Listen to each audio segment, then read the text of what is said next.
നമസ്കാരം. നമ്മൾ ഇന്ന് നോക്കുന്ന subject building maintenance and services.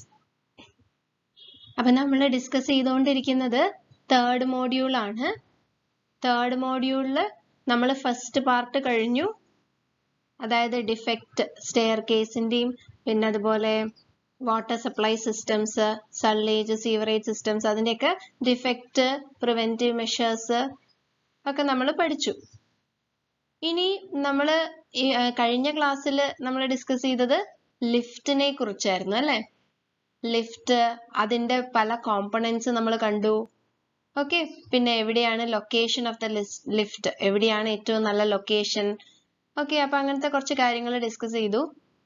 പിന്നെ നമ്മൾ എയർ കണ്ടീഷനിങ്ങിനെ കുറിച്ച് തുടങ്ങി. അപ്പൊ നമ്മൾ ഇന്ന് നോക്കുന്നത് എയർ കണ്ടീഷനിങ് സിസ്റ്റംസിനെ കുറിച്ചും പിന്നെ അതുപോലെ കുറച്ച് ഇലക്ട്രിക്കൽ ഇൻസ്റ്റലേഷൻസ് അതും ഒന്ന് സ്റ്റാർട്ട് ചെയ്യാം. ഓക്കെ, അപ്പൊ നമുക്ക് ക്ലാസ്സിലേക്ക് പോകുന്നതിന് മുന്നേ എല്ലാവരും ഒന്ന് അറ്റൻഡൻസ് മാർക്ക് ചെയ്യൂ. ചെയ്യാത്തവര്, ചെയ്തിട്ടുണ്ടാവാം പലരും. അപ്പൊ ചെയ്യാത്തവര് ഞാനൊരു 2 മിനിറ്റ് സമയം തരാം, ഒന്ന് വേഗം അറ്റൻഡൻസ് മാർക്ക് ചെയ്യൂ കേട്ടോ.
ഓക്കെ, അപ്പൊ എല്ലാരും അറ്റൻഡൻസ് മാർക്ക് ചെയ്തു എന്ന് വിചാരിക്കുന്നു.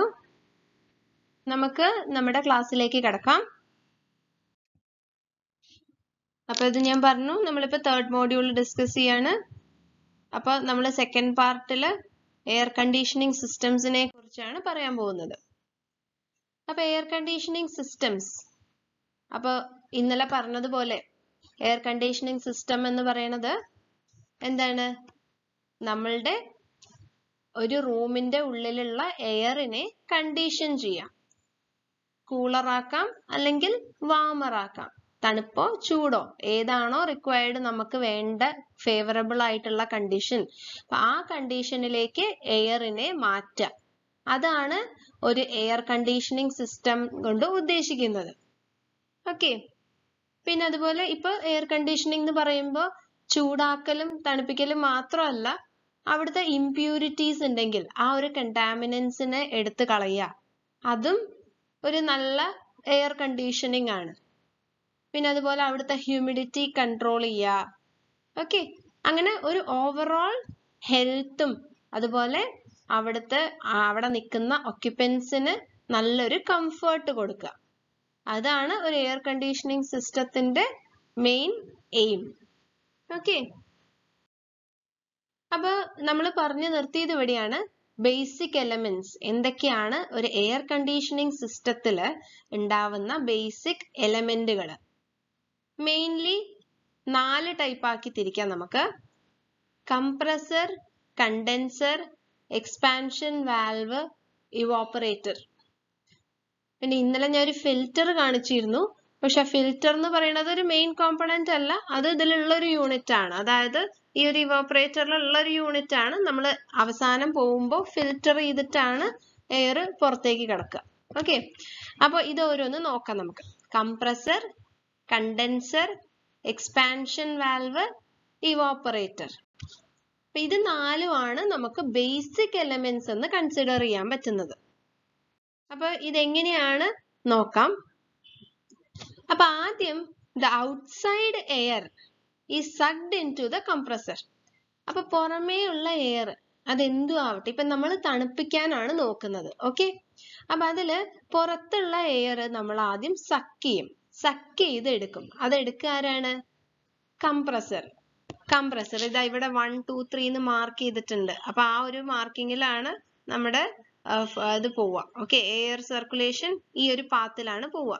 അപ്പൊ ആദ്യം കംപ്രസറിലേക്ക് കയറും. നമ്മുടെ പുറത്തുള്ള എയറിനെ സക്ക് ചെയ്ത് എടുക്കും കംപ്രസർ. എന്നിട്ട് എന്ത് പറ്റും? The compressor converts this air to high pressure high temperature. ഈ കംപ്രസർ എന്ന് പറയുമ്പോൾ എന്താണ്? കംപ്രസ് ചെയ്യുന്ന ഒരു കോമ്പണന്റ് ആണ് അല്ലെ? കംപ്രസ് ചെയ്യുന്ന കോമ്പണന്റ്. അപ്പൊ ഈ കംപ്രസർ ഈ എയറിനെ കംപ്രസ് ചെയ്യും, അമർത്തും. അമർത്തി അതിന്റെ പ്രഷറും കൂട്ടും, അതേപോലെ അതിന്റെ ടെമ്പറേച്ചറും കൂടും. ഓക്കെ, ചൂടാവാൻ തുടങ്ങും. എന്നിട്ട് ഈ ഹൈ പ്രഷർ ഹൈ ടെമ്പറേച്ചർ ഉള്ള ആ ഒരു എയർ കണ്ടൻസറിലൂടെ പോവും. ഓക്കെ, അപ്പൊ ഈ കണ്ടൻസറിലൂടെ പോകുമ്പോ എന്ത് പറ്റും? ആ ഒരു എയർ കണ്ടൻസ് ചെയ്ത് ലിക്വിഡ് ആയി മാറും. ഓക്കെ, അപ്പൊ ഇതിലൂടെ പോകുമ്പോ എന്താ കണ്ടോ? ഈ ചുവപ്പ് കാണിക്കുന്നത് അവിടുത്തെ ലിക്വിഡ് ആണ്. അപ്പൊ അത് ലിക്വിഡ് ആയി മാറും. ഇനി ഈ ലിക്വിഡ് എന്താണ്? Condenser condenses the high pressure high temperature air into low pressure low temperature liquid ആക്കി മാറ്റും. എന്നിട്ട് ഇത് എക്സ്പാൻഷൻ വാൽവിൽ പോകുന്നതോടുകൂടി ഈ ഒരു എന്താണ് ചൂടുള്ള വെള്ളം തണുക്കും, കൂളാവും. നോക്കൂ, എക്സ്പാൻഷൻ വാൽവ് ഓപ്പൺ ചെയ്യും. എന്നിട്ട് ലോ പ്രഷർ ലോ ടെമ്പറേച്ചർ ആ cold water passes through the evaporator. Expansion വാൽവിൽ നിന്ന് ഇത് തണുക്കും. എന്നിട്ട് ഈ തണുത്ത ആ ഒരു ലിക്വിഡ് ആണ് ഇവോപ്പറേറ്ററിലേക്ക് പോവുക. അപ്പൊ ഇവോപ്പറേറ്ററിൽ പോകുമ്പോൾ എന്ത് പറ്റും? The air around the evaporator becomes cold. അപ്പൊ ആ തണുപ്പ് വെള്ളം പോകുമ്പോ ആ ഇവോപ്പറേറ്ററിലുള്ള എയർ, ആ എയറിന് എന്ത് പറ്റും? അത് തണുക്കും. ഈ തണുത്ത വെള്ളം വരുമ്പോ, വെള്ളമല്ല ലിക്വിഡ്, അപ്പൊ ആ ഒരു തണുത്ത ലിക്വിഡ് വരുമ്പോ ആ എയർ തണുക്കാൻ തുടങ്ങും. എന്നിട്ട് ആ തണുത്ത എയർ പമ്പ് ഔട്ട് ചെയ്തിട്ട് നമുക്ക് വേണ്ട മുറിയിലേക്ക് സപ്ലൈ ചെയ്യും. അപ്പൊ അങ്ങനെയാണ്, അതാണ് basic principle in air conditioning system. Basic mechanism, principle അല്ല മെക്കാനിസം എന്ന് പറയും. അതാണ് ബേസിക് മെക്കാനിസം. ഓക്കെ, അപ്പൊ എന്താണ്? കംപ്രസറിലേക്ക് എയർ സക്ക് ചെയ്തെടുക്കും. എന്നിട്ട് കണ്ടൻസറിലേക്ക് പോയിട്ട് ആ എയർ ലിക്വിഡ് ആക്കി മാറ്റും. അപ്പൊ അതിനൊരു ചൂടുണ്ട്. അപ്പൊ ആ ചൂട് എയർ എക്സ്പാൻഷൻ വാൽവിലൂടെ പോകുമ്പോൾ അത് തണുക്കും. എന്നിട്ട് ആ തണുത്ത ആ ഒരു ലിക്വിഡ് ഇവോപ്പറേറ്ററിൽ പോകുമ്പോൾ ആ ഇവോപ്പറേറ്ററിലുള്ള എയറിനെ തണുപ്പിക്കും. എന്നിട്ട് ഈ തണുത്ത എയർ ബ്ലോവേഴ്സ് റൊട്ടേറ്റ് ചെയ്ത് പമ്പ് ഔട്ട് ചെയ്യും. ഏത് റൂമിലേക്കാണോ വേണ്ടത് ആ റൂമിലേക്ക് പമ്പ് ഔട്ട് ചെയ്യും. ഇതാണ് ഒരു എയർ കണ്ടീഷനിങ് സിസ്റ്റത്തിന്റെ ബേസിക് മെക്കാനിസം എന്ന് പറയുന്നത്. ഓക്കെ, അപ്പൊ ഈ ഒരു ഇപ്പൊ ഞാൻ പറഞ്ഞ 4 കോമ്പണൻസ്, അതായത് എന്തൊക്കെയാണ്? Compressor, condenser, expansion valve, evaporator. ഈ 4 കോമ്പണൻസ് ഒരു എയർ കണ്ടീഷനിൽ എവിടേക്ക് ലൊക്കേറ്റ് ചെയ്യുന്നു എന്നതിനനുസരിച്ച് നമുക്ക് എയർ കണ്ടീഷനിങ്ങിന് പലതായിട്ട് മാറ്റാം, ഡിഫറെന്റ് ടൈപ്സ് ആക്കി തിരിക്കാം. ഓക്കെ, ബേസിക്കലി അതിനെ ബേസ് ചെയ്തിട്ടാണ് അത് ഞാൻ പറയാം, അതിലേക്ക് വരാം. അതിന് മുന്നേ ഇപ്പൊ ഈ കൊടുത്തിരിക്കുന്ന ടൈപ്സ് നമുക്കൊന്ന് നോക്കാം. Room air conditioner, package air conditioner, centralised air conditioner, portable air conditioner. Basically ഈ 4 ടൈപ്സ് ആയിട്ട് തിരിച്ചിട്ടുണ്ട്. അതിൽ റൂം എയർ കണ്ടീഷണർ എന്ന് പറയുമ്പോൾ split air conditioner, window air conditioner, ഇത് 2 ടൈപ്പ് ഉണ്ട്. പിന്നെ പാക്കേജ് എയർ കണ്ടീഷണർ, അത് വാട്ടർ കൂൾഡ് കണ്ടൻസറും എയർ കൂൾഡ് കണ്ടൻസറും. പിന്നെ സെൻട്രലൈസ്ഡ് എയർ കണ്ടീഷണർ, അത് ഡയറക്റ്റ് എക്സ്പാൻഷൻ എയർ കണ്ടീഷണർ, അതുപോലെ chilled water central air conditioning plant. പിന്നെ last one portable air conditioner. അപ്പൊ ഇതൊക്കെയാണ് ഡിഫറെന്റ് ടൈപ്സ് ആയിട്ട് തിരിച്ചിട്ടുള്ളത്. പക്ഷെ ബേസിക്കലി നമ്മൾ പറയുമ്പോൾ ഇപ്പൊ ഞാൻ പറഞ്ഞ ആ ഒരു 4 കോമ്പണൻസ് ഉണ്ടല്ലോ, അതായത് compressor, condenser, expansion valve, evaporator. ഈ 4 കോമ്പണൻസിന്റെയും പൊസിഷനിങ് അനുസരിച്ച് നമുക്ക് മൂന്നായിട്ട് നമ്മൾ ഡിവൈഡ് ചെയ്യും. അത് split air conditioner, window air conditioner, അതേപോലെ പാക്കേജ് എയർ കണ്ടീഷണർ.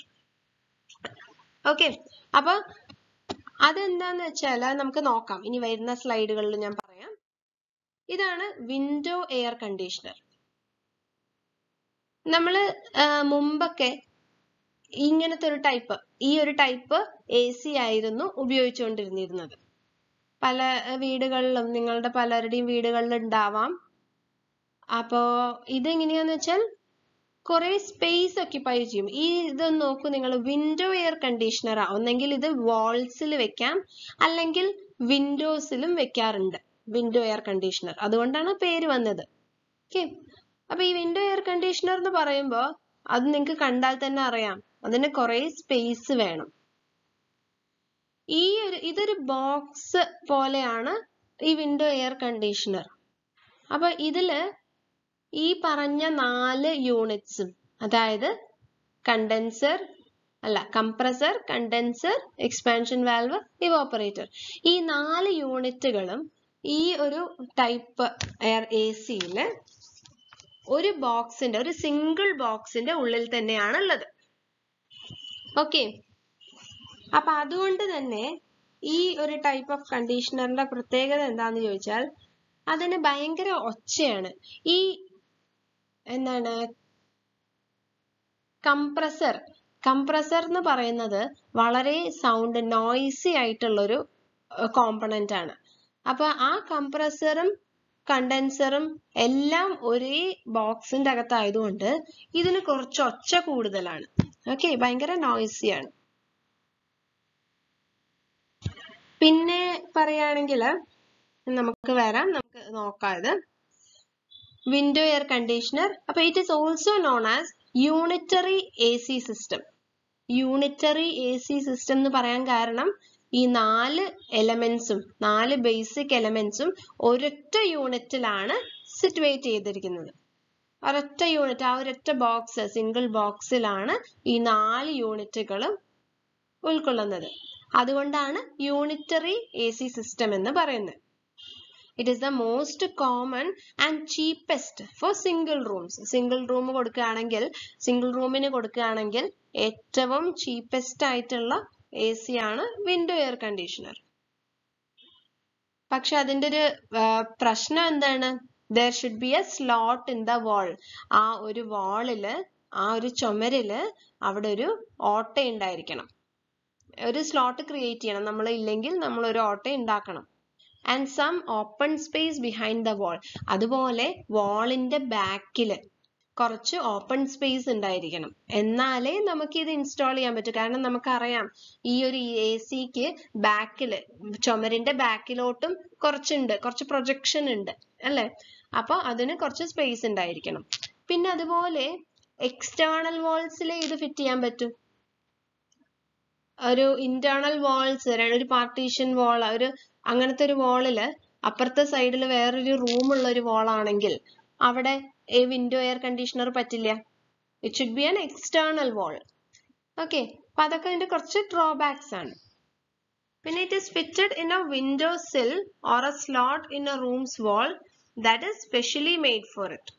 അതിനായിട്ട് ഉള്ള ഒരു സ്പേസ് വേണം. പിന്നെ it blows out cooled air on one end, the one inside the room, and ejects heat on the other. അപ്പൊ ഒരു ഭാഗത്ത് അത് തണുപ്പുള്ള കാറ്റിനെ ഉള്ളിലേക്ക് കടത്തും, റൂമിന്റെ ഉള്ളിലേക്ക്. അതുപോലെ മറുഭാഗത്ത് എന്ത് പറ്റും?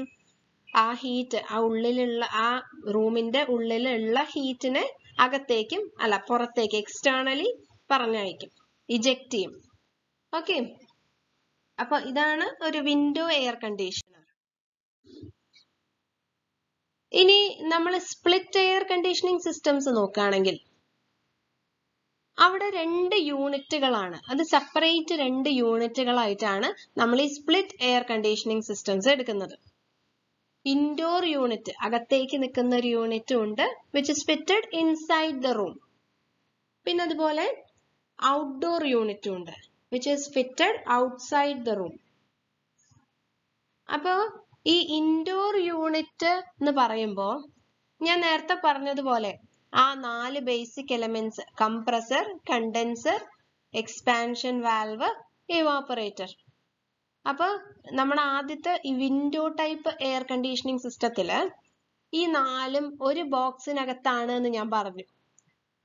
പക്ഷെ അപ്പോ ഈ എന്താണ് പ്രശ്നം? ഒരു ഡിസഡ്വാൻറ്റേജ് ആയിരുന്നു ഭയങ്കര ഒച്ച കേൾക്കുന്നത് അല്ലെ. അതായത് ഈ കംപ്രസറിന് ഭയങ്കര സൗണ്ട് വരും, അതുകൊണ്ട് ഭയങ്കര നോയ്സിയാണ്. അപ്പൊ ഇത് ഒഴിവാക്കാൻ വേണ്ടിയിട്ടാണ് നമ്മൾ 2 യൂണിറ്റ്സ് ആയിട്ട് ഡിവൈഡ് ചെയ്യുന്നത്. അപ്പൊ ഈ കംപ്രസറിനെ ഈ ഒരു മെത്തേഡിൽ നമ്മൾ എന്ത് ചെയ്യുന്നു ചോദിച്ചാൽ, കംപ്രസറിനെയും പിന്നെ അതിനോടനുബന്ധിച്ച കണ്ടൻസറിനെയും നമ്മൾ ആ റൂമിന്റെ പുറത്തേക്ക് ഫിറ്റ് ചെയ്യും, ഔട്ട്ഡോർ യൂണിറ്റ് ആക്കി കണക്ട് ചെയ്യും. പിന്നെ അതുപോലെ ഇവാപ്പറേറ്റർ അത് ആവശ്യമാണല്ലോ, അതാണല്ലോ ബ്ലോ ചെയ്തിട്ട് നമ്മുടെ തണുത്ത കാറ്റ് ഉള്ളിലേക്ക് കൊടുക്കുന്നത്. അപ്പോൾ ആ ഒരു ഇവാപ്പറേറ്റർ, അപ്പൊ അതിനോടനുബന്ധിച്ചുള്ള എക്സ്പാൻഷൻ വാൽവും ഇൻഡോർ യൂണിറ്റ് ആക്കി കൊടുക്കും. അപ്പൊ അതാണ് ഇൻഡോർ യൂണിറ്റും ഔട്ട്ഡോർ യൂണിറ്റും. ഓക്കെ, അപ്പൊ മനസ്സിലായല്ലോ. കംപ്രസറും കണ്ടൻസറും പുറത്ത് ഔട്ട്ഡോർ യൂണിറ്റും, പിന്നെ ഇവാപ്പറേറ്ററും എക്സ്പാൻഷൻ വാൽവും ഇൻഡോർ യൂണിറ്റുകളാക്കി കൊടുക്കും. അതാണ് സ്പ്ലിറ്റ് ചെയ്തു നമ്മൾ, split air conditioning system. Okay, അപ്പൊ ഈ ചെറിയ റൂമുകൾക്കൊക്കെയാണ് ഈ സ്പ്ലിറ്റ് എയർ കണ്ടീഷനിങ് സിസ്റ്റം നല്ലത്. പിന്നെ പൊതുവെ ഒരു സ്പ്ലിറ്റ് എയർ കണ്ടീഷനിങ് സിസ്റ്റത്തിന്റെ കപ്പാസിറ്റി എന്ന് പറയുന്നത് 0.75 to 2 tons ആണ്. ഇനി അതെന്താന്ന് ചോദിച്ചാല്, പൊതുവെ നമ്മള് AC-ന്റെ കപ്പാസിറ്റി പറയുക ടൺസിലാണ്, യൂണിറ്റ് ടൺസ് ആണ് കേട്ടോ. ടൺ, 1 ടണ്ണ് AC എന്ന് വെച്ചാൽ എന്താണ്? 1 ടണ്ണ് വെള്ളം ഐസ് ആക്കാൻ വേണ്ടി എടുക്കുന്ന ആ ഒരു പവർ, ആ ഒരു റെഫ്രിജറേഷൻ, അതിനെയാണ് നമ്മൾ എന്ത് കപ്പാസിറ്റി അല്ലെ ടൺ എന്ന് എക്സ്പ്രസ് ചെയ്യുന്നത്. AC-ന്റെ ടൺസ് എന്ന് പറയുന്നത് 1 ടൺ വാട്ടർ, 1 ടൺ ഐസ് ആക്കാൻ, 0 ഡിഗ്രി സെൽഷ്യസിൽ ഐസ് ആക്കാൻ, 24 മണിക്കൂർ കൊണ്ട് ഐസ് ആക്കാൻ എടുക്കുന്ന ആ ഒരു റെഫ്രിജറേഷൻ പവർ, അതിനെയാണ് നമ്മൾ ടൺസിൽ എക്സ്പ്രസ് ചെയ്യുന്നത്. ഓക്കെ, അപ്പൊ 0.75 to 2 tons ആണ് ആ ഒരു AC-ന്റെ കപ്പാസിറ്റി. പൊതുവെ സ്പ്ലിറ്റ് AC-ൻ്റെത് അത് ചെറിയ റൂമുകൾക്കാണ്, അതുകൊണ്ടാണ് 0.75 to 2 tons. ഓക്കെ, പിന്നെ അടുത്തത് പറയുകയാണെങ്കിൽ പാക്കേജ് എയർ കണ്ടീഷണർ. അത് കുറേയും കൂടെ bigger version of window air conditioner ആണ്. അതായത് ആ ബോക്സ് കുറച്ചും കൂടെ വലിയ ബോക്സ് ആണ്, വലിയൊരു ബിഗർ വേർഷൻ ആണ്. അവിടെ വെള്ളം അല്ലെങ്കിൽ എയർ നമ്മൾ എപ്പോഴും സപ്ലൈ ചെയ്തുകൊണ്ടേയിരിക്കണം. Okay, water or air should be supplied continuously. ഇവിടെ കപ്പാസിറ്റി കൂടുതലാണ്, അതായത് കൂടുതൽ വെള്ളം ഹീറ്റ് ചെയ്യാനും പറ്റും, കൂടുതൽ എയർ ഹീറ്റ് ചെയ്യാൻ പറ്റും. പക്ഷെ പ്രശ്നം നമ്മൾ എപ്പോഴും വെള്ളം സപ്ലൈ ചെയ്തുകൊണ്ടേയിരിക്കണം. It has a higher cooling or heating capacity ഉണ്ട്. It can be able to cool an entire house or a commercial building. അതായത് ഒരു മുഴുവൻ വീടും കൂളാക്കാനുള്ള ഒരു കപ്പാസിറ്റി ഉണ്ട് ഈ പാക്കേജ് എയർ കണ്ടീഷണർക്ക്. ഇത്രയും നേരം നമ്മൾ പറഞ്ഞ ആ വിൻഡോ എയർ കണ്ടീഷണറും സ്പ്ലിറ്റ് AC ഒക്കെ വെറും ഒരു സിംഗിൾ റൂമിന് വേണ്ടിയിട്ടായിരുന്നു അല്ലെ. ഇതൊരു എൻറ്റയർ ഹൗസ് ഓർ കൊമേഴ്ഷ്യൽ ബിൽഡിങ്ങിന് എന്താ ഹീറ്റ് ചെയ്യാം അല്ലെങ്കിൽ കൂൾ ചെയ്യാൻ പറ്റും. ഇതിന്റെ കപ്പാസിറ്റി എന്ന് പറയുന്നത് കുറെ കൂടെ വലുതാണല്ലോ. സോ 3 to 15 tons ആണ് ഇതിന്റെ കപ്പാസിറ്റി. ഒരു കാര്യം പറയട്ടെ, നമ്മള് 1 ടൺ എന്ന് പറയുന്നത് പൊതുവെ നമ്മൾ എക്സ്പ്രസ് ചെയ്യുന്ന ആ വീട്ടിലെ പവറിന്റെ യൂണിറ്റ് കിലോ വാട്ട് ആണല്ലോ. അപ്പൊ ഇത് 1 ടണ്ണ് AC എന്ന് പറയുന്നത് it is equivalent to 3.54 kilo watt കേട്ടോ.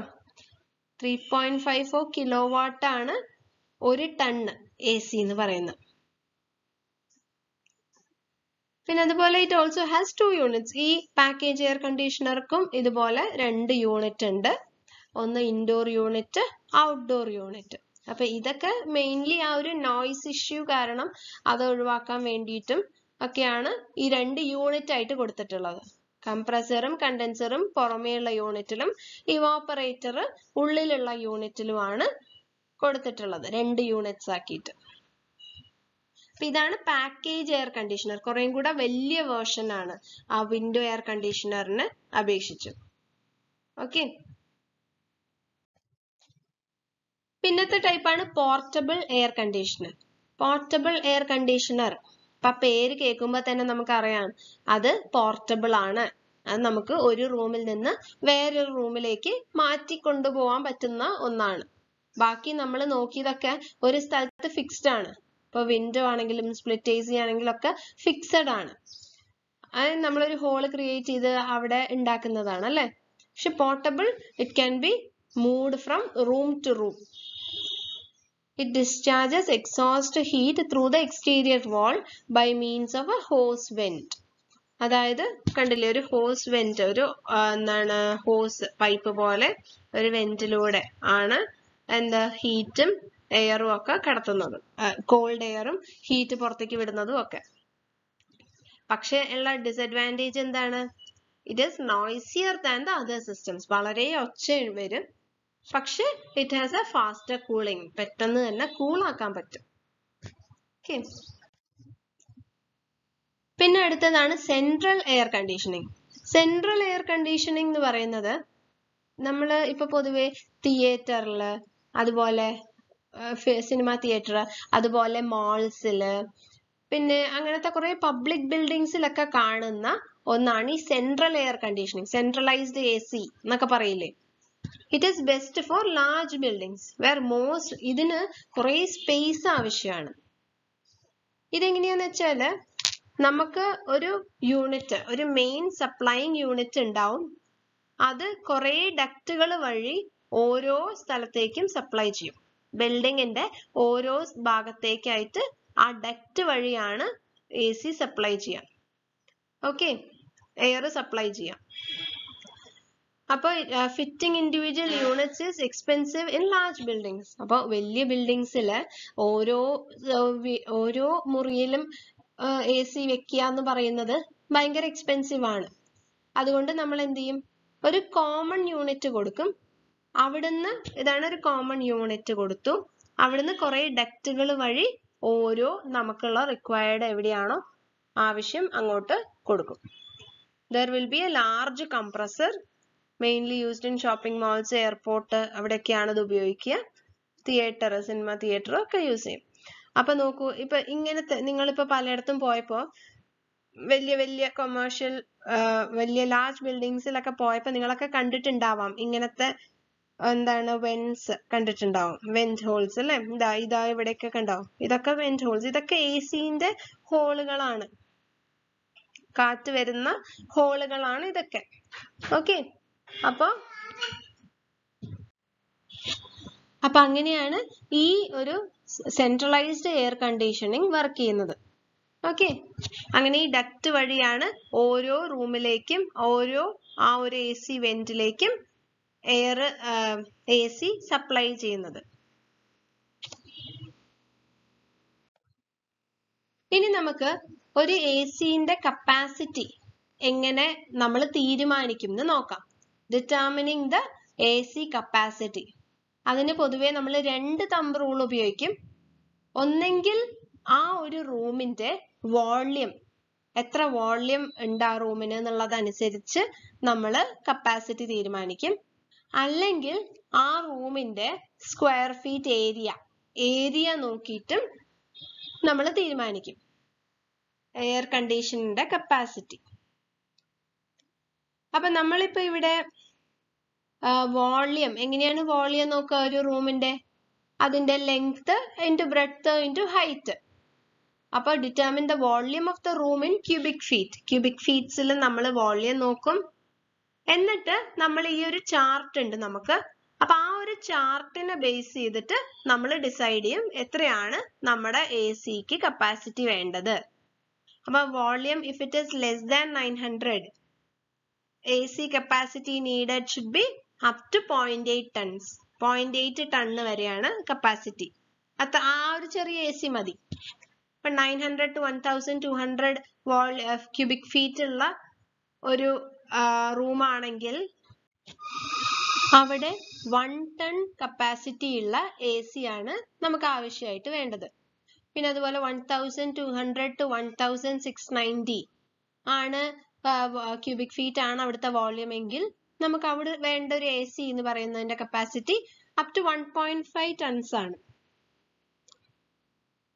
പിന്നെ അതുപോലെ 1690 to 2200 ആണെങ്കിൽ അപ് ടു 2 ടൺസ് ആണ് നമുക്ക് ആ ഒരു ACക്ക് വേണ്ട കപ്പാസിറ്റി. ഓക്കെ. പിന്നെ അതുപോലെ ഇപ്പൊ വോളിയത്തിനനുസരിച്ചും അതോ ഏരിയനനുസരിച്ചും മാത്രമല്ല നമ്മൾ കപ്പാസിറ്റി തീരുമാനിക്കുന്നത്. അവിടെ എത്ര ഓക്യുപ്പൻസ് ഉണ്ട് അതും നോക്കും നമ്മൾ. That is also A factor in determining the capacity of AC. ഇപ്പൊ എന്തൊക്കെയാണ് ഓക്യുപ്പൻസ്, എത്ര പേരുണ്ട്, നമ്പർ ഓഫ് ഓക്യുപ്പൻസ്. പിന്നെ അവിടെ ആ ഒരു റൂമില് എന്തെങ്കിലും ഹീറ്റ് ജനറേറ്റിംഗ് എലമെന്റുകൾ ഉണ്ടോ? അതായത് അവിടുത്തെ ലൈറ്റ്, അവിടുത്തെ നമ്മൾ യൂസ് ചെയ്യുന്ന ട്യൂബ് അല്ലെങ്കിൽ ബൾബ്, പിന്നെ അതുപോലെ വേറെ എന്തെങ്കിലും ഹീറ്റ് തരുന്ന എമിറ്റിംഗ് ആയിട്ടുള്ള സബ്സ്റ്റൻസസ് ഉണ്ടോ നോക്കും, എലമെന്റുകൾ ഉണ്ടോ നോക്കും. പിന്നെ അവിടെ എത്രത്തോളം ഫർണിച്ചർ ഉണ്ട് റൂമില്. അപ്പൊ അതിനനുസരിച്ച് ACന്റെ കപ്പാസിറ്റി കൂട്ടണം. കൂടുതൽ ഫർണിച്ചർ ഉണ്ടെങ്കിൽ ആ റൂം തണുക്കാൻ കൂടുതൽ കപ്പാസിറ്റി വേണം ACക്ക്. പിന്നെ അതേപോലെ ആ ഒരു റൂമിന്റെ ഒരു ഇൻസുലേഷൻ കപ്പാസിറ്റി എത്രയാണ്, ഹീറ്റ് ഇൻസുലേറ്റ് ചെയ്യുന്ന കപ്പാസിറ്റി. നമ്മൾ ആ റൂമില് ഹീറ്റ് ഇൻസുലേഷൻ കപ്പാസിറ്റി കുറവാണെങ്കിൽ നമ്മൾ ആ റൂം തണുപ്പിച്ചാല് ആ തണുപ്പ് മുഴുവൻ പുറത്തേക്ക് പോകും. ഇൻസുലേഷൻ ഇല്ലെങ്കിൽ പുറത്തേക്ക് പോകും. അപ്പൊ അവിടെ കൂടുതൽ ACന്റെ കപ്പാസിറ്റി വേണം. ഓക്കെ. പിന്നെ അതേപോലെ ആ ഒരു റൂമിൽ എത്ര ഓപ്പണിങ്സ് ഉണ്ട്, കുറെ ഓപ്പണിങ്സ് ഉണ്ടോ അത് നോക്കണം. ഉണ്ടെങ്കിൽ അത് ക്ലോസ് ചെയ്യണം. പിന്നെ അതുപോലെ ഗ്ലേസ് ചെയ്ത, അതായത് ഗ്ലാസ് വെച്ച ഏരിയാസ്, അതായത് ജനലുകൾ. ഇപ്പൊ ബേസിക്കലി ജനലിനാണ് നമ്മൾ ഗ്ലാസ് വെക്കുന്നത്. അപ്പൊ ഗ്ലേസ്ഡ് ഏരിയാസ് ഉണ്ടോ നോക്കുക. കാരണം ഗ്ലേസ്ഡ് ഏരിയാസ് നിങ്ങൾ പണ്ട് പഠിച്ചിട്ടുണ്ടാവും. ഈ മറ്റേ എന്താണ് ഗ്ലാസ് പാനൽസിന്റെ ഉള്ളിലൂടെ സൂര്യപ്രകാശം വരുന്നതും പിന്നെ ഒരു ഗ്രീൻ ഹൗസ് ഇഫക്റ്റ്, അതായത് അവിടെ ഉള്ളില് ചൂട് കൂട്ടും. അപ്പൊ അങ്ങനത്തെ ഒരു റൂം ആണെങ്കിൽ അവിടെ കൂടുതൽ AC കപ്പാസിറ്റി വേണം. ഓക്കെ. പിന്നെ അതുപോലെ അവിടുത്തെ ഡോറിന്റെ എത്രമാത്രം ആ ഡോർ ഓപ്പൺ ചെയ്യും, frequency of opening the door. ഇപ്പൊ ഒരു ഓഫീസ് ബിൽഡിംഗ് ആണെങ്കിൽ ഫ്രീക്വൻസി വളരെ കൂടുതലായിരിക്കും. എസ്പെഷ്യലി ഇപ്പൊ ബാങ്ക് ഒക്കെ ആണെന്ന് വിചാരിക്കുക. ബാങ്കിലൊക്കെ എപ്പോഴും ആ ഡോറ് തുറന്നും അടച്ചു ഇരിക്കും അല്ലെ, കസ്റ്റമേഴ്സ് വരുമ്പോ തുറന്നും അടച്ചും ഒക്കെ ഇരിക്കും. നേരെ മറിച്ച് നമ്മുടെ ഒരു വീട്ടിലെ വാതിലാണെങ്കിൽ അതിന്റെ ഫ്രീക്വൻസി ഓഫ് ഓപ്പണിംഗ് എന്ന് പറയുന്നത് വളരെ കുറവായിരിക്കും. അപ്പൊ അതിനനുസരിച്ച്. പിന്നെ അതുപോലെ നമ്മുടെ എക്സ്റ്റേണൽ ടെമ്പറേച്ചർ എത്രയാ നോക്കുക. പുറമേയുള്ള ടെമ്പറേച്ചർ വളരെ ചൂടാണെങ്കിൽ അത്രയും കപ്പാസിറ്റി കൂടുതൽ വേണം നമ്മുടെ എയർ കണ്ടീഷണർക്ക്. പിന്നെ അതുപോലെ നമുക്ക് വേണ്ട ഇന്റേണൽ ടെമ്പറേച്ചർ എത്രയാണ്, നമ്മളെ പ്രിഫേർഡ് ഇന്റേണൽ ടെമ്പറേച്ചർ. അപ്പൊ ഇതൊക്കെ ഫാക്ടേഴ്സ് ആണ് four determining the AC capacity. Mainly നമ്മൾക്ക് ഒരു എന്താ പറയാ ക്വാണ്ടിറ്റേറ്റീവ് മെഷർ എന്ന് പറഞ്ഞ് ചെയ്യാൻ പറ്റുന്ന ഒരു കാര്യം വോള്യം ആണ്. വോള്യം അതുപോലെ ഏരിയ, അതാണ് നമ്മൾ അടുത്തത് ഏരിയ പറയണത് എന്താന്ന് വെച്ചാൽ ലെങ്ത്തും ബ്രെഡ്ത്തും. ഒരു റൂമിന്റെ ലെങ്ത്തും നോക്കുക, ബ്രെഡ്ത്തും നോക്കുക. അപ്പൊ അത് സ്ക്വയർ ഫീറ്റിൽ പറയുമ്പോൾ അപ് ടു 100 സ്ക്വയർ ഫീറ്റ് ആണെങ്കിൽ AC കപ്പാസിറ്റി എന്ന് പറയുന്നത് അപ് ടു 0.8 ടൺസ് വരെ മതി. പിന്നെ 150 സ്ക്വയർ ഫീറ്റ് ആണെങ്കിൽ up to 1 ton AC capacity വേണം. 250 സ്ക്വയർ ഫീറ്റ് ആണെങ്കിൽ 1.5 ടൺസ്. 400 സ്ക്വയർ ഫീറ്റ് ആണെങ്കിൽ 2 ടൺ വരെ AC കപ്പാസിറ്റി കൊടുക്കണം. ഓക്കെ. ഇത് ഒരു ഫിഗർ കാണിച്ചതാണ്. അത് എന്താന്ന് വെച്ചാല് ഇതന്നെ ACയുടെ കപ്പാസിറ്റി കാണിച്ച ഒരു ഫിഗർ ആണ്. ഇപ്പൊ സ്മോൾ ബെഡ്റൂം അല്ലെങ്കിൽ ഒരു വളരെ സ്മോൾ ഒരു ചെറിയ ക്യാബിൻ ആണെങ്കിൽ, അതായത് ഒരു 80 സ്ക്വയർ ഫീറ്റ് വരുന്ന ഒരു ചെറിയ ക്യാബിൻ ആണെങ്കിൽ അവിടെ 0.75 ടൺ, നമ്മൾ നേരത്തെ പറഞ്ഞു 0.8 ടൺ കപ്പാസിറ്റി ഉള്ള ഒരു AC ആണ് കൊടുക്കേണ്ടത്. പിന്നെ അതുപോലെ ബെഡ്റൂം അല്ലെങ്കിൽ 5 to 6 സീറ്റർ കോൺഫറൻസ് റൂം ഒരു 120 സ്ക്വയർ ഫീറ്റിൽ വന്നാൽ 1 ടൺ AC കപ്പാസിറ്റി ആണ് കൊടുക്കേണ്ടത്. പിന്നെ അതുപോലെ ഒരു മാസ്റ്റർ ബെഡ്റൂം എന്ന് ഉദ്ദേശിക്കുന്നത് അതായിരിക്കണം ഏറ്റവും വലിയ ബെഡ്റൂം. ഒരു വീട്ടിലെ ഏറ്റവും വലിയ ബെഡ്റൂം ആണ് മാസ്റ്റർ ബെഡ്റൂം. അപ്പൊ master bedroom or 10 to 12 seater conference room ഒക്കെ ആണെങ്കിൽ, അതായത് അറൌണ്ട് 190 സ്ക്വയർ ഫീറ്റ് ആണ് അതിന്റെ ഏരിയ എങ്കിൽ ഒരു 1.5 ടൺ കപ്പാസിറ്റി കൊടുക്കണം. പിന്നെ അതേപോലെ ഇപ്പൊ നമ്മൾ ലിവിംഗ് റൂമിന് അല്ലെങ്കിൽ ഒരു ഹാളിനാണ് അല്ലെങ്കിൽ ഒരു huge office work space below 300 square feet ഉള്ള ഒരു ഓഫീസ് വർക്ക് സ്പേസിനാണ് AC കൊടുക്കുന്നതെങ്കിൽ അവിടെ നമ്മൾ അപ് ടു 2 ടൺ, ഒരു 2 ടണ്ണോളം AC കപ്പാസിറ്റി കൊടുക്കണം. ഓക്കെ, അത് ജസ്റ്റ് ഒന്ന് ഫിഗർ ആയിട്ട് കാണിച്ചു എന്നേ ഉള്ളൂ. അപ്പൊ ലിവിംഗ് ഇൻ 3+ ഫ്ലോർ, മൂന്നിലധികം ഫ്ലോറില്, അല്ലെങ്കിൽ large Windows in the room, ഒരു മുറിയിലെ വിൻഡോസ് വളരെ വലുതാണെങ്കിൽ, അതായത് അബൌവ് 25 സ്ക്വയർ ഫീറ്റ്, അതും അല്ലെങ്കിൽ ആ റൂമില് വളരെ ചൂട് കൂടിയതാണെങ്കിൽ +40 ഡിഗ്രീസ് സെൽഷ്യസ് ടെമ്പറേച്ചർ ഒക്കെ ഉള്ള റൂം ആണെങ്കിൽ, if you meet any of the above 3 conditions, ഈ 3 കണ്ടീഷൻസിൽ ഏതെങ്കിലും ഒന്ന് അനുഭവപ്പെട്ടാൽ, then you should increase the area by 50% while calculating the AC capacity. അതായത് നമ്മൾ കാൽക്കുലേറ്റ് ചെയ്യുന്ന ഒരു ഏരിയ ഉണ്ടല്ലോ, ഫ്ലോർ ഏരിയ, ആ ഒരു floor area should be increased by 50%. ഇപ്പൊ ഫോർ എക്സാമ്പിൾ പറയുകയാണെങ്കിൽ നമ്മൾ 100 സ്ക്വയർ ഫീറ്റ് ആണ് നമ്മുടെ ഫ്ലോർ ഏരിയ എങ്കിൽ ഇൻറ്റു 1.5 ചെയ്യാം. അപ്പൊ അത് ഫ്ലോർ ഏരിയ ആക്കി എടുത്തിട്ട് അതിന് വേണ്ട AC കപ്പാസിറ്റി ആണ് നമ്മൾ എടുക്കേണ്ടത്. ഓക്കെ, അപ്പൊ അതാണ് ഇവിടെ പറഞ്ഞിട്ടുള്ളത്. ഇനി നമുക്ക് what are the requirements four A good AC? ഒരു നല്ലൊരു AC, എയർ കണ്ടീഷണർ എന്ന് പറഞ്ഞാൽ അതിന്റെ റിക്വയർമെന്റുകൾ എന്തൊക്കെയാന്ന് നമുക്ക് നോക്കാം. മെയിൻലി പറയുകയാണെങ്കിൽ it should have good energy efficiency. നല്ലോണം എയർ തണുപ്പിക്കാനാണെങ്കിൽ തണുപ്പിക്കാനും ചൂടാക്കാനാണെങ്കിൽ ചൂടാക്കാനും പറ്റണം. വേസ്റ്റേജ് കുറവായിരിക്കണം, അതാണ് എഫിഷ്യൻസി കൊണ്ട് ഉദ്ദേശിക്കുന്നത്. അത് ഹീറ്റോ കോൾഡ് എയറോ വെറുതെ വേസ്റ്റ് ആയി പോകരുത്, ചെയ്യുന്ന മുഴുവൻ നമുക്ക് കിട്ടണം. ഓക്കെ, ആ ഒരു എയർ കണ്ടീഷനിൽ ചെയ്യുന്ന ആ മുഴുവൻ തണുപ്പും നമുക്ക് കിട്ടണം വിത്തൗട്ട് എനി വേസ്റ്റേജ്. പിന്നെ അതുപോലെ it should be economical. Economical എന്ന് പറയുമ്പോൾ പൈസ അധികം ഉണ്ടാവാൻ പാടില്ല, കോസ്റ്റ് കുറവായിരിക്കണം. Indoor air quality should be increased. നമ്മള് ഉള്ളില് ഏത് റൂമാണോ എയർ കണ്ടീഷൻ ചെയ്യാൻ നോക്കുന്നത് അതിന്റെ ക്വാളിറ്റി കൂട്ടാനേ പാടൂ. അവിടെയുള്ള എയർ ക്വാളിറ്റി കൂട്ടാനേ പാടൂ, ഒരിക്കലും കുറയരുത്. മിനിമം മെയിൻ്റനൻസ് ആൻഡ് ക്ലീനിങ് ആയിരിക്കണം നമ്മുടെ എയർ കണ്ടീഷണർക്ക്. പിന്നെ സഫിഷ്യന്റ് കൂളിംഗ് സ്പീഡ് ഉണ്ടായിരിക്കണം, പെട്ടെന്ന് തന്നെ കൂളാക്കാൻ പറ്റണം. പിന്നെ സ്മൂത്ത് റിമോട്ട് കൺട്രോൾ ഫങ്ഷൻസ് ആയിരിക്കണം. റിമോട്ട് കൺട്രോൾ നമുക്ക് എളുപ്പത്തിൽ തന്നെ ഉപയോഗിക്കാൻ പറ്റുന്ന പോലത്തെ റിമോട്ട് കൺട്രോൾ ഫങ്ഷൻസ്. പിന്നെ അതുപോലെ auto detection of comfort identities, അതായത് ഒരു ചൂട് പെട്ടെന്ന് കുറഞ്ഞാൽ അതിന് മനസ്സിലാക്കി ആ ഒരു ടെമ്പറേച്ചർ മെയിൻറ്റെയിൻ ചെയ്യാൻ പറ്റുന്ന രീതിയിൽ ഓട്ടോമാറ്റിക് ചേഞ്ച് വരുത്തണം. അതാണ് auto detection of comfort identities. Okay, ആ AC-ക്ക് ഓട്ടോമാറ്റിക്കലി മനസ്സിലാക്കി ആ ഒരു ടെമ്പറേച്ചറിലേക്ക് കൊണ്ടുവരാൻ സാധിക്കണം. ഇനി നമുക്ക് requirements four N AC room, ഒരു AC റൂമിന് വേണ്ട മിനിമം റിക്വയർമെന്റുകൾ എന്തൊക്കെയാന്ന് നോക്കാം. All the openings should be tightly closed. അപ്പൊ ആ ഒരു മുറിയിൽ ഏതൊക്കെ ഓപ്പണിങ്സ് വരുന്നുണ്ട്, ഈവൻ നമ്മുടെ വെന്റിലേഷന് കൊടുക്കുന്ന ഓപ്പണിങ്സ്, വെന്റിലേറ്റേഴ്സ്, അപ്പൊ അതൊക്കെ ടൈറ്റ്ലി ക്ലോസ്ഡ് ആയിരിക്കണം. കാരണം ഈ ഒരു തണുത്ത എയർ അല്ലെങ്കിൽ ഹീറ്റഡ് എയർ പുറത്തേക്ക് പോകാൻ പാടില്ല. പിന്നെ air hole should be properly covered. എല്ലാ എയർ ഹോളുകളും കവേർഡ് ആയിരിക്കണം. Room should be cleaned periodically. ആ ഒരു റൂം പീരിയോഡിക്കലി വൃത്തിയാക്കണം.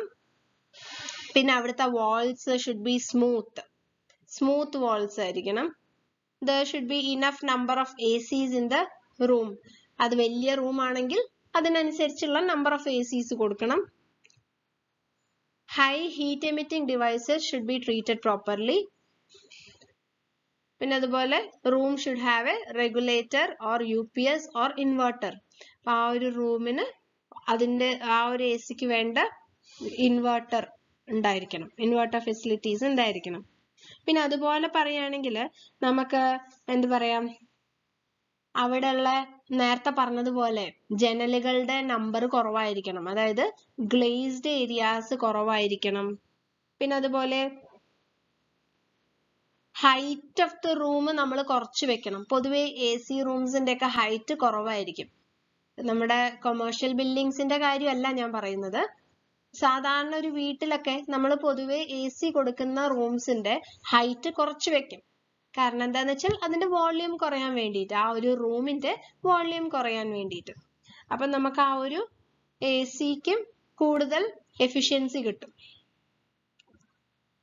പിന്നെ ലോവർ ഓപ്പണിംഗ് ഏരിയാസ് വേണം with automatic closure facilities.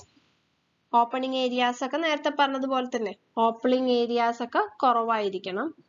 Okay, അപ്പൊ ഇതൊക്കെയാണ് കുറച്ച് റിക്വയർമെന്റ്സ്, ഒരു AC റൂമിന് വേണ്ട മെയിൻ റിക്വയർമെന്റുകൾ. അപ്പൊ അങ്ങനെ നമ്മൾ നമ്മുടെ എയർ കണ്ടീഷനിങ് പോർഷൻ കഴിഞ്ഞു. ഇനി നമ്മൾ നോക്കാൻ പോകുന്നത് ഇലക്ട്രിക്കൽ ഇൻസ്റ്റലേഷൻസ് ആണ്. കുറച്ച് ഇലക്ട്രിക്കൽ ഇൻസ്റ്റലേഷൻസിനെ കുറിച്ചാണ് നോക്കാൻ പോകുന്നത്. അപ്പൊ ഇവിടെ നോക്കുന്ന electrical installations panel board, bus bar, rising mains, distribution board, change over switches. അപ്പൊ ഈ 5 ഇലക്ട്രിക്കൽ ഇൻസ്റ്റലേഷൻസിനെ കുറിച്ചാണ് നമ്മൾ ഈ ഒരു സെക്ഷനിൽ പഠിക്കാൻ പോകുന്നത്. ഓക്കെ, അപ്പൊ നമുക്ക് നമ്മുടെ ആദ്യത്തെ ഇൻസ്റ്റലേഷനിലേക്ക് കിടക്കാം. അപ്പൊ നമ്മൾ ആദ്യം നോക്കാൻ പോകുന്നത് പാനൽ ബോർഡ് ആണ്. ഈ പാനൽ ബോർഡ് എന്ന് പറഞ്ഞാല് നമ്മുടെ ഒരു ഇലക്ട്രിക്കൽ കണക്ഷനിൽ നമ്മുടെ ആ ഒരു മെയിൻ കൺട്രോളിംഗ് സെന്റർ ആണ് പാനൽ ബോർഡ്. അപ്പൊ ഈ panel board it is also known as distribution board, breaker panel or electric panel. അപ്പൊ ഈ ഒരു പാനൽ ബോർഡ് ആണ് നമ്മുടെ main regulating or controlling centre of electrical connections. അതിപ്പോ നമ്മുടെ വീടായാലും ഏതൊരു ബിൽഡിംഗ്, ഏതൊരു കൊമേഴ്ഷ്യൽ ബിൽഡിംഗ്, ഏതൊരു ബിൽഡിംഗ് ആയാലും അവിടുത്തെ മെയിൻ കൺട്രോളിംഗ് കണക്ഷൻ സെന്റർ ആണ് panel board. It divides an electrical power feed into subsidiary circuits. അപ്പൊ ചെറിയ ചെറിയ സർക്യൂട്ടുകളിലേക്കൊക്കെ പവർ കൊടുക്കുക ഈ ഒരു മെയിൻ പാനൽ ബോർഡിൽ നിന്നാണ്. It provides A protective fuse or circuit breaker for each unit. അപ്പൊ വേണ്ട സമയത്ത് ഈ ഒരു പാനൽ ബോർഡിന് പ്രൊട്ടക്റ്റീവ് ഫ്യൂസ് ആവാൻ പറ്റും. അതായത് വേണ്ട സമയത്ത് ആ ഒരു കറന്റ് ഫ്ലോ ഓഫ് ആക്കാനും പിന്നെ നമുക്ക് പിന്നെ ആവശ്യം വരുമ്പോൾ ഓൺ ആക്കാനും ഒക്കെ പറ്റുന്ന ആ ഒരു മെയിൻ കൺട്രോളിംഗ് സെന്റർ ആണ് പാനൽ ബോർഡ് എന്ന് പറയുന്നത്. ഇപ്പൊ നമുക്കൊരു മൾട്ടി സ്റ്റോറിയുടെ ബിൽഡിംഗ് ആണെങ്കിൽ ഡിഫറെന്റ് ഫ്ലോറുകളിലേക്കൊക്കെ പവർ ഡിസ്ട്രിബ്യൂഷൻ നടക്കുന്നത് ഈ ഒരു പാനൽ ബോർഡിൽ നിന്നാണ്. ഓക്കെ, പിന്നെ അടുത്തത് വരുന്നതാണ് ബസ് ബാർ. ബസ് ബാർ എന്ന് പറഞ്ഞു കഴിഞ്ഞാല് ഈ ഒരു പാനൽ ബോർഡിൽ അല്ലെങ്കിൽ നമ്മുടെ സ്വിച്ച് ഗിയേഴ്സില് ഒക്കെ വരുന്ന മെറ്റാലിക് സ്ട്രിപ്പ്, ഇതാണ് മെറ്റാലിക് സ്ട്രിപ്സ്. ഈ ഒരു മെറ്റാലിക് സ്ട്രിപ്പിനെയാണ് ബസ് ബാർ എന്ന് പറയുന്നത്. പൊതുവെ ഈ മെറ്റാലിക് സ്ട്രിപ്പ് കോപ്പർ സ്ട്രിപ്സ് ആയിരിക്കും. അപ്പൊ ഈ ബസ് ബാർ അതിന്റെ സ്പെല്ലിംഗ് നമുക്ക് ഇങ്ങനെ എഴുതാം.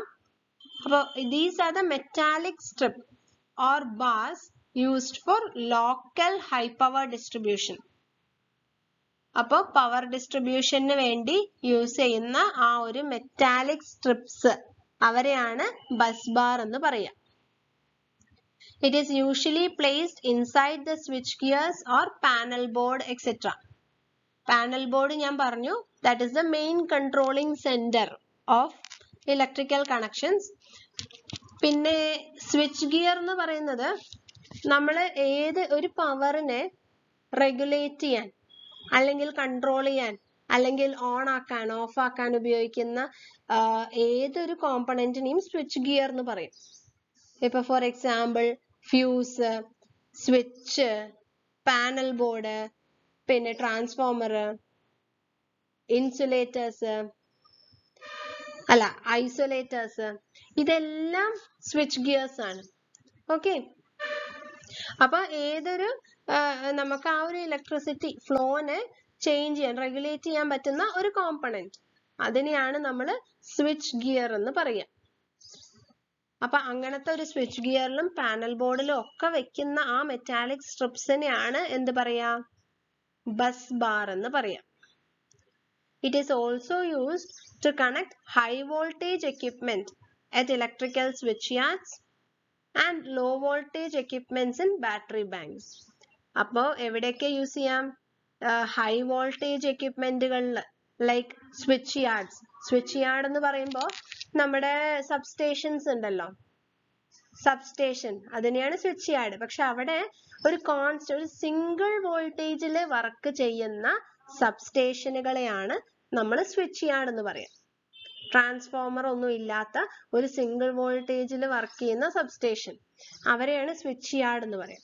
അപ്പൊ അങ്ങനത്തെ സ്വിച്ച് യാർഡ്സിലും പിന്നെ അതുപോലെ ബാറ്ററീസിലും ഒക്കെ കൊടുക്കാൻ പറ്റുന്നതാണ് ബസ് ബാർ എന്ന് വെച്ചാൽ metallic strips. It allows sufficient cooling of the conductors and the ability to tap in at various points without creating a new joint. അതായത് അവർ കണ്ടക്ടേഴ്സിനെ ചൂടാക്കാതെ കൂളാക്കാൻ സഹായിക്കും. പിന്നെ അതുപോലെ ഓരോ പോയിന്റുകളിൽ നമുക്കൊരു ഒരു സ്ഥലത്ത് നിന്ന് വേറൊരു സ്ഥലത്തേക്ക് ഇലക്ട്രിസിറ്റി കണക്ഷൻ ചെറിയ കൊടുക്കണമെങ്കിൽ ഒരു പുതിയ ജോയിന്റ് കൊടുക്കാതെ ഇത് ഇങ്ങനെ രണ്ട് മെറ്റൽ സ്ട്രിപ്സ് തമ്മിൽ ജോയിൻ ചെയ്താൽ നമുക്ക് ഒരു സ്ഥലത്ത് നിന്ന് മറ്റൊരു സ്ഥലത്തേക്ക് ഇലക്ട്രിസിറ്റി കണക്ഷൻ പറ്റും, ഇലക്ട്രിക് ഫ്ലോ പറ്റും എന്നുള്ളതാണ് പറയുന്നത്. ഓക്കെ, പിന്നെ അടുത്ത കോമ്പണന്റ് ആണ് റൈസിംഗ് മെയിൻസ്. ഈ റൈസിംഗ് മെയിൻസ് എന്ന് പറയുമ്പോൾ it refers to the main electrical power cables that are installed in a multi storey commercial building. അതായത് ഒരു മൾട്ടി സ്റ്റോറി ബിൽഡിങ്ങിൽ, കുറെ സ്റ്റോറീസ് ഉള്ള ഒരു ബിൽഡിങ്ങിൽ, ഓക്കെ, കുറെ ഫ്ലോർ ഉള്ള ഒരു മൾട്ടി സ്റ്റോറി ബിൽഡിങ്ങിൽ നമ്മൾ വെർട്ടിക്കലി കേബിൾസ് കൊടുക്കും. വെർട്ടിക്കലി നമ്മൾ കണ്ടിട്ടുണ്ടാവാം നിങ്ങൾ, ഇലക്ട്രിക് പവർ കേബിൾസ് കൊടുക്കും. അതിനെയാണ് റൈസിംഗ് മെയിൻ എന്ന് പറയാ. അത് വെർട്ടിക്കലി ആണ് സിറ്റുവേറ്റ് ചെയ്തിരിക്കുന്നത്. അപ്പൊ ഈ റൈസിംഗ് മെയിൻസിന്റെ ഒരു ഉപകാരം എന്ന് പറയുന്നത് നമുക്ക് ഏതൊരു ഫ്ലോറിലേക്ക് വേണമെങ്കിലും അവിടുന്ന് ആ ഒരു റൈസിംഗ് മെയിനിൽ നിന്ന് നമുക്ക് ഇലക്ട്രിസിറ്റി കണക്ഷൻ എടുക്കാൻ പറ്റും. The main power supply cables will come in underground and will be accessible in the building through a specially built raceway, access duct or electrical room. അപ്പൊ നമുക്ക് മെയിൻ പവർ സപ്ലൈ കൊടുക്കുന്ന ആ ഒരു panel board നമുക്ക് എന്ത് ചെയ്യാൻ പറ്റും? ആ ഒരു അണ്ടർഗ്രൗണ്ട് കൊടുക്കാം. ഗ്രൗണ്ടിന്റെ താഴെ ഒരു റൂം ഉണ്ടെങ്കിൽ, ഇപ്പൊ നമ്മള് ഈ മോൾസിലും ഒക്കെ പോകുമ്പോ കണ്ടിട്ടുണ്ടാവാം, നമ്മള് താഴെ അവരുടെ ആ ഇലക്ട്രിക്കൽ ഒരു ഇലക്ട്രിക്കൽ റൂം ഉണ്ടാവും. അപ്പൊ അതിലായിരിക്കും അവരുടെ മെയിൻ കൺട്രോളിംഗ് പാനൽ വരുന്നത്. ഓക്കെ, അപ്പൊ ഈ ഒരു റൈസിംഗ് മെയിൻസ് ഓരോ ഫ്ലോറിലേക്കും കറണ്ട് കൊടുക്കും. അപ്പൊ ഇതെല്ലാം കൂടെ ജോയിൻ ചെയ്തിട്ടുള്ള ആ ഒരു പാനൽ ബോർഡ് നമുക്ക് വേണമെങ്കിൽ അണ്ടർഗ്രൗണ്ട് വെച്ചിട്ട് അതിനെ നമുക്ക് കൺട്രോൾ ചെയ്യാൻ പറ്റും. Okay, rising mains will run the entire height of the building. ആ ടോട്ടൽ ഹൈറ്റ് ഓഫ് ദ ബിൽഡിങ്ങിന് റൈസിംഗ് മെയിൻ, അങ്ങനെയാണ് റൈസിംഗ് മെയിൻ വെക്കുക നമ്മള്. It will run the entire height of the building. ആ ത്രൂ ഔട്ട് ആ ബിൽഡിങ്ങിന്റെ ടോട്ടൽ ഹൈറ്റിലും ഈ rising main നമുക്ക് കാണാൻ പറ്റും. ഓക്കെ, ഇനി അടുത്തത് നമുക്ക് അടുത്ത ക്ലാസ്സിൽ ഡിസ്കസ് ചെയ്യാം. Okay, thank you.